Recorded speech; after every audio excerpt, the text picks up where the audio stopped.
안녕하세요. 고려신용정보 인천지사 개관철 팀장입니다. 거래처 수금이 안 되거나 빌려주고 못 받은 돈이 발생되면 제일 먼저 생각하는 것이 민사소송입니다. 여러 가지 소송 방법 중에 소송 기간이 제일 빠르고 비용도 저렴한 지급 명령에 대해 꼭 알아야 하는 중요한 몇 가지에 대해 말씀드리겠습니다.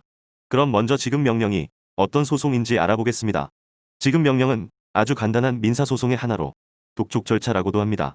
채권자가 지급 명령을 법원에 신청하면 법원에서는 채무자에게 지급 명령을 송달하고 채무자는 지급 명령이 송달된 날로부터 2주일 내에 이의 신청을 하지 않으면 확정되어 집행권원을 얻을 수 있는 소송입니다.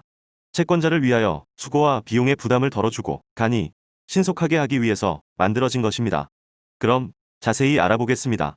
첫째, 지급 명령은 채무자에게 꼭 송달되어야 하기 때문에 채무자에게 송달이 가능한 주소를 꼭 알아야 합니다. 채무자의 주소를 모르거나 채무자의 주소는 알아도 우편물 수령이 불가하면 지급 명령으로 할 수 없습니다. 둘째, 채무자의 주민등록번호를 알아야 합니다. 법원에서는 채권자가 작성한 서류를 그대로 채무자에게 송달합니다.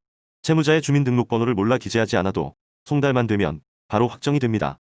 하지만 송달이 되어 확정이 되어도 주민등록번호를 모르면 강제 집행을 할 수 없기 때문에 다시 민사소송을 진행해야 합니다.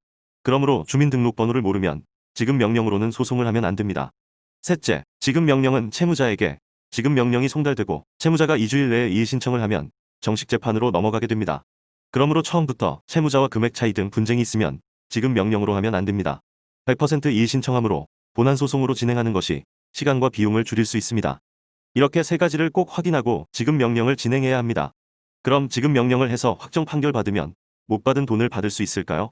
확정 판결을 받은 다음부터 또다시 시작이라고 생각하시면 됩니다. 확정 판결을 받았다고 해서 채무자가 돈을 절대로 순순히 주지는 않습니다.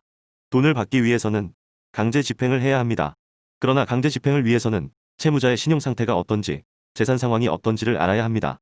하지만 일반 사람들이 채무자에 대해 파악할 수 있는 데에는 한계가 있습니다. 또 강제 집행을 위해서는 어느 정도 법률 상식도 알아야 합니다. 그래서 저희 고려신용정보와 같이 전문기관이 필요한 것입니다. 저희 고려신용정보는 채권 추심업계 1위 신용정보로 채무자의 신용조사와 재산조사를 실시하고 분석하고 전담 추심 담당자가 채무자와 직접 접촉하여 못 받은 돈을 받고 있습니다. 못 받은 돈 때문에 문제가 있으시면 부담 없이 언제든지 연락 주십시오. 감사합니다.